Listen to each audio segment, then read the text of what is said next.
सभी को नमस्कार। देव आईटीआई के यूट्यूब चैनल पर आपका हार्दिक स्वागत है। आज हम ट्रांसफार्मर के कुछ और महत्वपूर्ण प्रश्नों के बारे में चर्चा करेंगे। तो आज का हमारा पहला प्रश्न है, ऑटो ट्रांसफार्मर का उपयोग कहाँ किया जाता है। ऑटो ट्रांसफार्मर क्या होता है? इसमें सिर्फ और सिर्फ कितनी वाइंडिंग होती है? एक वाइंडिंग होती है। और यह किसके सिद्धांत पर कार्य करता है? स्वप्रेरण के सिद्धांत पर कार्य करता है। इस एक ही वाइंडिंग को प्राइमरी के रूप में काम में लिया जाता है और इसे ही सेकेंडरी के रूप में काम में लिया जाता है। इसका उपयोग सर्वाधिक कहाँ पर किया जाता है? जहाँ पर हमें वोल्टेज के मान को कम व ज़्यादा निरंतर करना पड़ता हो, वहाँ पर ऑटो ट्रांसफार्मर का उपयोग किया जाता है। तो सबसे अधिक कहाँ पर किया जाएगा? ऑटोमोबाइल में इस ट्रांसफार्मर का उपयोग किया जाता है। ठीक है, हमारा अगला प्रश्न है, करंट ट्रांसफार्मर के प्राइमरी सर्किट में जब धारा प्रवाहित हो रही है तो सेकेंडरी को क्या नहीं करना चाहिए? सेकेंडरी वाइंडिंग को खुला नहीं रखना चाहिए। तो हमारा राइट आंसर कौन सा होगा? ए ऑप्शन की जब प्राइमरी वाइंडिंग में धारा प्रवाहित हो रही है तो सेकेंडरी वाइंडिंग को हमेशा क्या नहीं रखना चाहिए? खुला नहीं रखना चाहिए, उसे एम्पियर मीटर के साथ जोड़े रखना चाहिए। क्योंकि एक करंट ट्रांसफार्मर क्या होता है? एक स्टेप अप ट्रांसफार्मर होता है। क्या होता है? स्टेप अप ट्रांसफार्मर होता है, जिसमें प्राइमरी वाइंडिंग में टर्नों की संख्या क्या होती है? कम होती है, और सेकेंडरी वाइंडिंग में टर्नों की संख्या क्या होती है? ज़्यादा होती है। ठीक है, जब प्राइमरी वाइंडिंग में टर्नों की संख्या कम है तो वोल्टेज का मान भी कम होगा, और सेकेंडरी वाइंडिंग में टर्नों की संख्या ज़्यादा है तो वोल्टेज का मान भी क्या होगा? ज़्यादा होगा। ठीक है, अगर हम सेकेंडरी वाइंडिंग को खुला छोड़ेंगे तो हम यहाँ पर सेकेंडरी वाइंडिंग में क्या है? हाई वोल्टेज है, जिससे हमारे जीवन को खतरा होता है। ठीक है, इसलिए हमें करंट ट्रांसफार्मर की सेकेंडरी वाइंडिंग को कभी भी ओपन नहीं रखना चाहिए। ठीक है फ्रेंड्स, अगला हमारा क्वेश्चन है, ट्रांसफार्मर में कॉपर हानि किस में होती है? तो एक ट्रांसफार्मर में ताम्र हानि किस में होगी? वाइंडिंग में होगी। वाइंडिंग किसकी बनी होती है? ताम्र की बनी होती है। ठीक है, एक ट्रांसफार्मर में कितनी वाइंडिंग उपयोग की जाती है? दो वाइंडिंग उपयोग की जाती है, प्राइमरी और सेकेंडरी। ठीक है, इनकी टर्नों की संख्या किस पर निर्भर करेगी? हमें आउटपुट में वोल्टेज किस प्रकार का चाहिए। ठीक है, अगला हमारा क्वेश्चन है, ट्रांसफार्मर का निम्नलिखित में से कौन सा भाग बाहर से दिखाई देता है? ठीक है, तो ट्रांसफार्मर का बाहर से भाग दिखाई देने वाला भाग कौन सा है? टैंक होता है, कंजर्वेटर होता है, मेन टैंक होता है, ब्रीदर होता है, और लो वोल्ट बुशेज होते हैं, बुश होते हैं, कूलिंग ट्यूब होती है, टैंक कवर होता है, और ड्रेन ऑफ होता है। तो बाहर से दिखाई देने वाला हमारे इन चार ऑप्शनों में से भाग कौन सा है? बुशिंग होता है। ठीक है, और क्रोड कहाँ पर स्थापित होती है? क्रोड सेकेंडरी वाइंडिंग और प्राइमरी वाइंडिंग कहाँ पर स्थापित होती है? मेन टैंक के अंदर स्थापित होती है। कहाँ पर स्थापित होती है? मेन टैंक के अंदर स्थापित होती है। ठीक है फ्रेंड्स, अगला हमारा क्वेश्चन है, ट्रांसफार्मर का क्रोड बनाने के लिए सबसे उपयुक्त सामग्री कौन सी है? सबसे उपयुक्त सामग्री कौन सी है? मैंने पीछे क्वेश्चन करवाए थे, उसमें एक तो प्रश्न था सिलिकॉन स्टील का।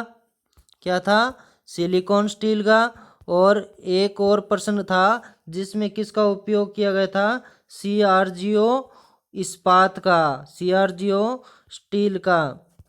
ठीक है, CRGO की फुल फॉर्म क्या होती है?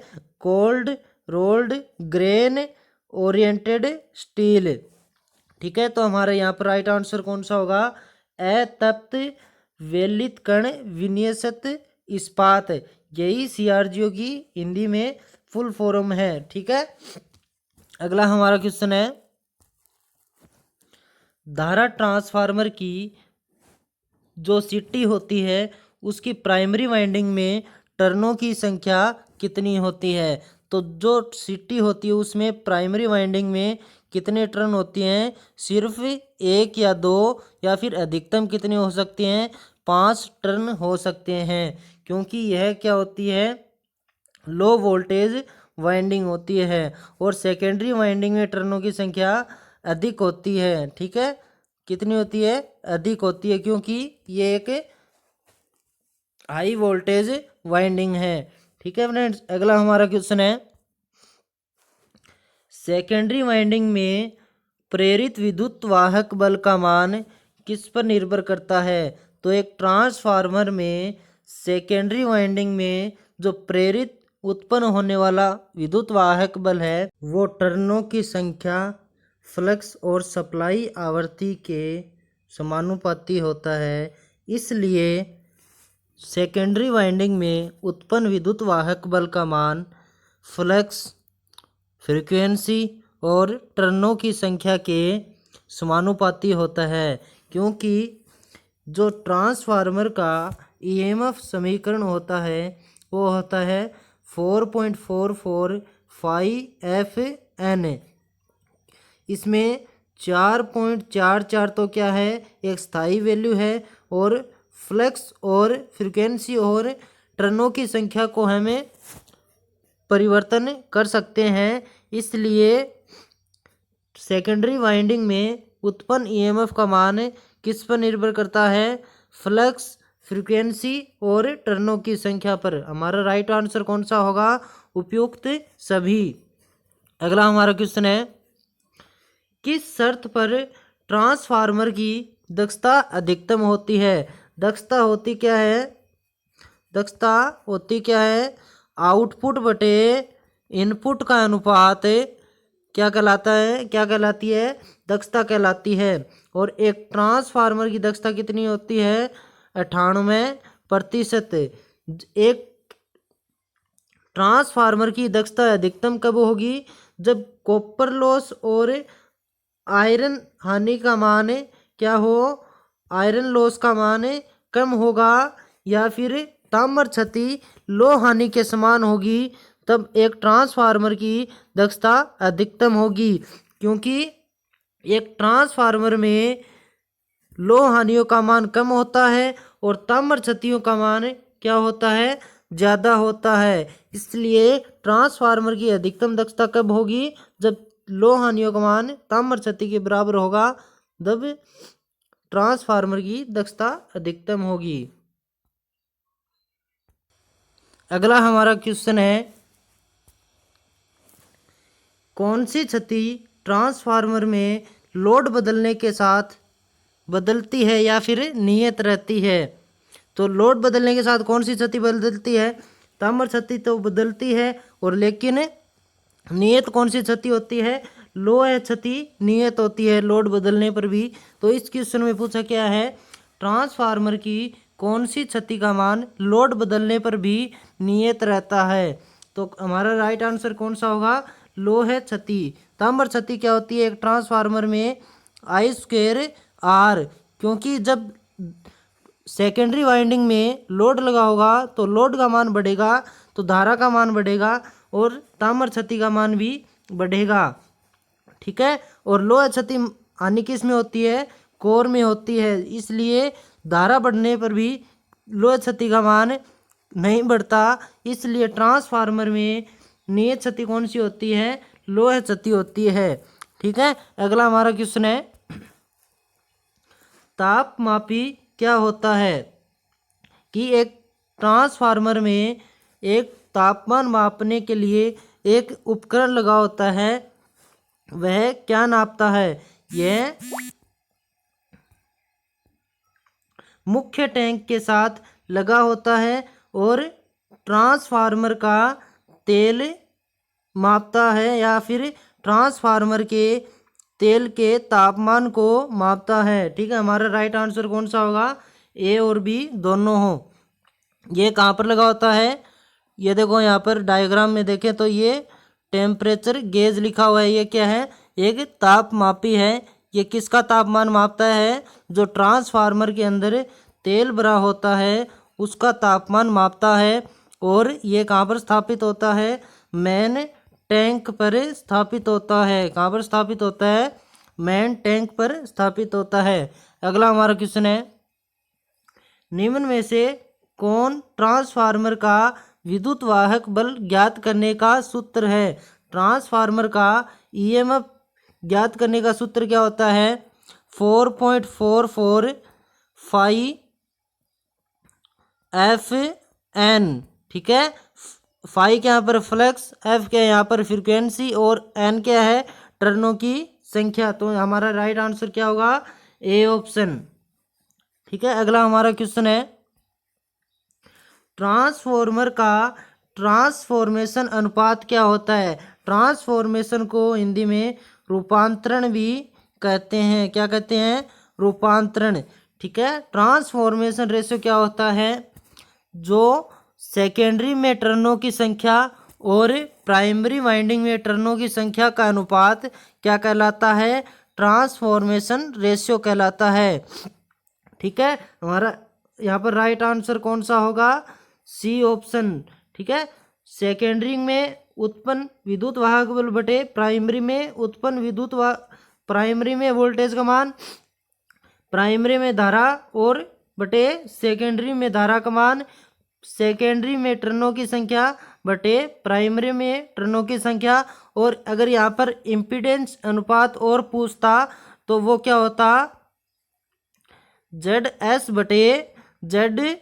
ये क्या होता है? इम्पीडेंस अनुपात। ठीक है, हमारा अगला क्वेश्चन है, कौन सा तथ्य टेप्ड ट्रांसफार्मर के बारे में सही है? एक ट्रांसफार्मर होता है जिसकी 2 वाइंडिंग होती है, उसकी सेकेंडरी वाइंडिंग में से विभिन्न भागों अलग अलग टेपिंग निकाली होती है, जिसमें आउटपुट में अलग अलग वोल्टेज का मान प्राप्त किया जा सके। देखो यहाँ पर प्राइमरी वाइंडिंग में तो ये प्राइमरी वाइंडिंग है और ये सेकेंडरी वाइंडिंग है। ठीक है, इसमें 3 टेपिंग निकाली गई है, 2 टेपिंग निकाली गई है। एक तो 12 वोल्ट पर और दूसरी है 24 वोल्ट पर। ऐसे ही अलग अलग ट्रांसफार्मर की द्वितीयक वाइंडिंग में कई टेपिंग निकाली जाती है जिससे वोल्टेज के मान को अलग अलग प्राप्त किया जा सके। हमारा राइट आंसर कौन सा होगा? C option. अगला हमारा क्वेश्चन है, कंजर्वेटर क्या होता है? एक ट्रांसफार्मर में कंजर्वेटर का काम क्या होता है? ठीक है, इसे हिंदी में संग्राहक भी कहते हैं। क्या कहते हैं? संग्राहक। ठीक है, इसका काम क्या होता है? जब ट्रांसफार्मर का तेल, मेन टैंक का तेल अधिक गर्म हो जाता है तो उसे फैलने के लिए, स्थान प्रदान करने के लिए ये एक छोटा टैंक होता है। इसमें ट्रांसफार्मर का मेन तेल ऊपर चला जाता है और वापस ठंडा होकर मेन टैंक में आ जाता है। तो इसका कार्य क्या होता है? मुख्य टैंक में तेल के फैलाव को स्थान देकर मुख्य टैंक में तेल का स्तर बनाए रखना। और यह कहाँ पर स्थापित होता है? मुख्य टैंक के ऊपर स्थापित होता है और ये एक पाइप के माध्यम से मेन टैंक के साथ जुड़ा होता है। तो हमारा यहाँ पर राइट आंसर कौन सा होगा? ए व बी दोनों। अगला हमारा क्वेश्चन है, पोटेंशियल ट्रांसफार्मर क्या होता है? इसे हिंदी पीटी भी कहते हैं। ठीक है, ये एक क्या होता है? स्टेप डाउन ट्रांसफार्मर होता है। क्या होता है? स्टेप डाउन ट्रांसफार्मर होता है।